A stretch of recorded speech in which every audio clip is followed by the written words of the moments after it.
Hello and welcome back to Rapid Reads, where we are on chapter 15 of Skulduggery Pleasant, and this chapter is entitled The Torture Room.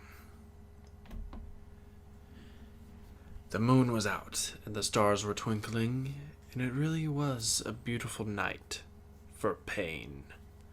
Serpine descended into the castle's cold, dank depths and strode through the stone corridors.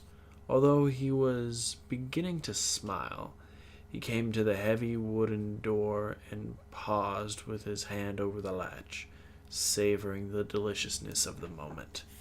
The latch lifted and Serpine stepped in. "Here we go again," he said. Skulduggery raised his head, practically the only part of his body he could move. Serpine had placed a binding spell on the shackles that secured him to the chair, and so, unable to use magic, the detective could only watch as Serpine closed the door behind him. "Life is a cycle, isn't it, Skulduggery? We are all destined to repeat ourselves over and over. You at my mercy, me merciless." "You talking," the detective said. "I thought you'd have grown out of the whole villainy thing by now, Nefarian." Serpine smiled as he sat in the wooden chair opposite. The room was small, with stone walls and a single light bulb hanging from the ceiling. "Being a respectable citizen wasn't for me. But then you knew that, didn't you? You warned them about me, but they didn't listen. That must have been annoying for the elders not to even respect you enough to take you seriously." "I think it's because I'm always smiling." "Perhaps you're right. Oh, Skulduggery, what am I going to do with you?" "Untie me." Serpine laughed. "Maybe later. We always seem to be at each other's throats, don't we?" "Let me ask you a question. Let's pretend, just for a moment, that we live in your world, where things are crazy and the faceless ones are real. When you call them, what do you hope to gain? A pat on the head?" "How my lords and masters will reward me for my servitude is up to them.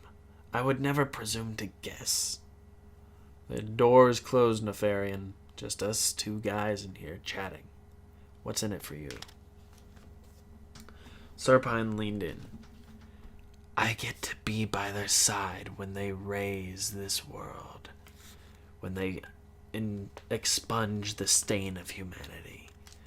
And when it's over, I get to bask in their terrible glory." Skulduggery nodded. "Yeah, I haven't a clue what you just said." Serpine laughed. "You're going to fall," Skulduggery continued. "Really?" "You're going to fall hard, and I'm going to be there. I'll be the one pushing you." "Big talk from the man tied to the chair. Or are you even a man? A thing, perhaps? An oddity?" "They'll come for you." "Who will? The elders?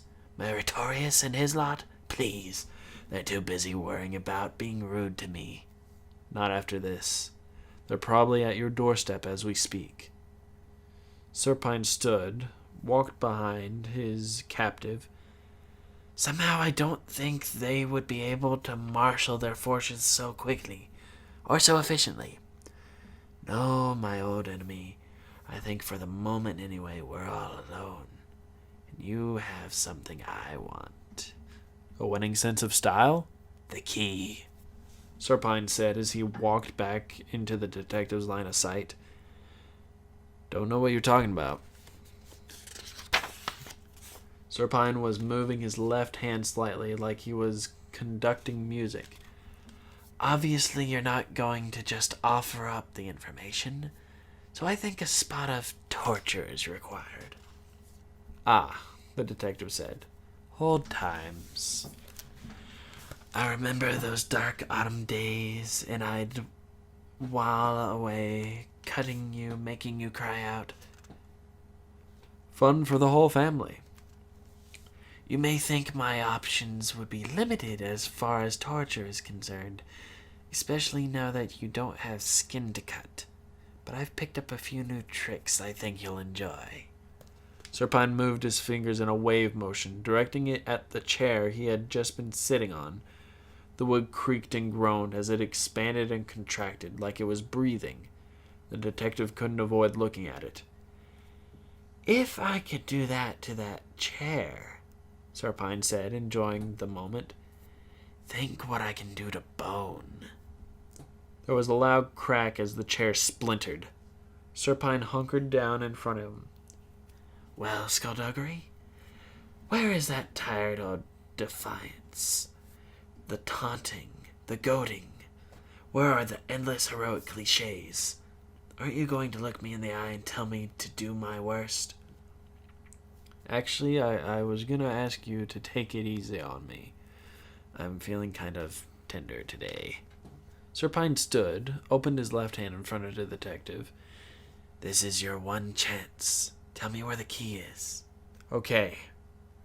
Serpine raised an eyebrow. Really? No, only joking. Do your worst. Serpine laughed and his fingers started moving and the detective started screaming. That is the end of chapter 15.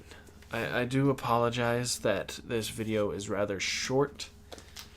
It is very late for me, and I need to get some rest as I have things to do in the morning.